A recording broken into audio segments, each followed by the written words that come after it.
See this? Well, there's more to the story. This is a baby isopod, and this is what stemmed this video. You see, my backyard isopods did something incredible. They bred, and I literally did nothing, so they needed a new home.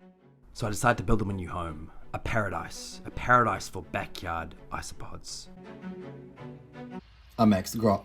This is an ice cream container, a delicious chocolate ice cream container, but there's no chocolate ice cream inside. There is this, the backyard isopod. Now, why do I call this a backyard isopod? Well, because I literally got these guys out of my backyard. You see, where I'm located at the bottom of the world, we don't get exotic species of isopods, so I have to be thrifty. I have to be creative. Now, these guys are just as epic as any other isopod species, and you know a fun fact about these guys? They're actually crustaceans, not insects. And then something fucking cool happened. Babies, and more babies. These guys finally reproduced, and it was fucking epic. Look how cute and small they are. So I got a tiny little environment for them just to put them in the meantime while I build their epic new paradise, their future home. Some soil, some leaves, some bits of wood, just to tide them over. I wonder what he's thinking about while he's crawling along that little log, honestly, little cutie boy. Like, is he worried about his next meal? Is he worried about finding shelter? Is he worried about taxes? I have no idea. But anyway, look how small these guys start off. They start as this like little yellow, almost transparent little critter.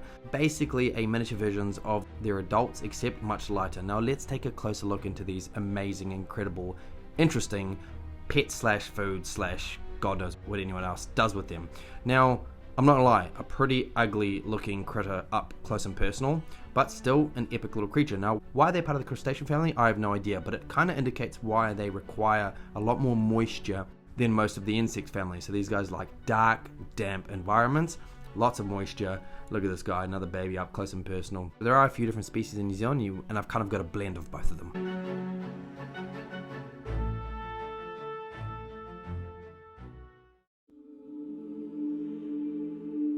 So the sun sets and a whole different level of activity comes out. Now this is me putting together their new home. Now isopods need soil, and a decent amount of it too. You want at least 1 to 2 inches, and you want different levels, because we want microclimates. Lots and lots of different microclimates and areas for them to explore.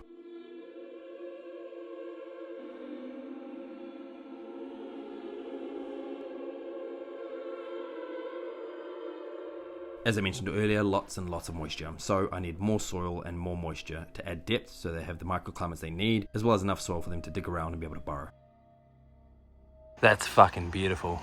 Alright, the fun part. This is probably the most enjoyable part of any build, and that is the decorative elements. Adding in the hardscape, adding in the plants, the vegetation. This is fern moss that I get also from my backyard, and they'll enjoy it because it's from their own environment.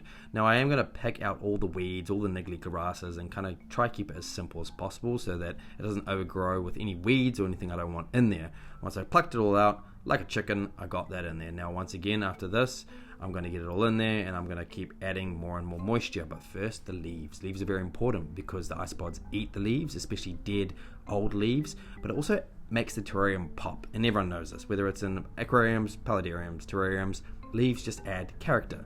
Now some logs, some pieces of wood, branches, sticks, everything that they're going to find in the natural environment. Now, this is another key element as well, some crushed stone. Moisture, I can't stress enough. Now, another key component, they're going to have some friends.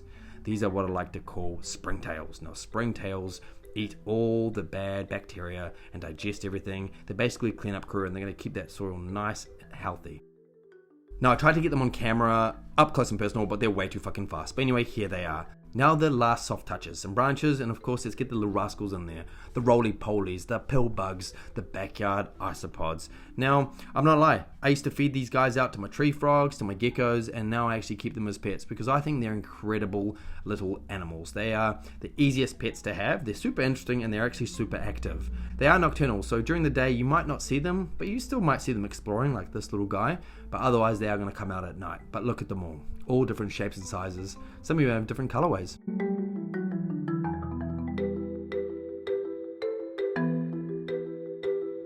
These dope little dudes need food, just like any other pet or animal. So I'm giving them some calcium powder, as well as some fish flakes. So they're going to get some protein, as well as some things that they get naturally in the wild. Now these guys will eat dead vegetation, they're going to eat a bit of everything, and they're going to keep that terrarium nice and clean.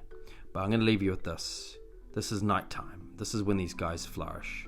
This is the backyard isopod. These guys are fucking dope. And if you want to add an eclectic animal to your already eclectic pet mix, I recommend the backyard isopod, or just any isopod really. So anyway, I'm Max the Grot. Isopods are easy, they're dope, and they're entertaining. Stay tuned.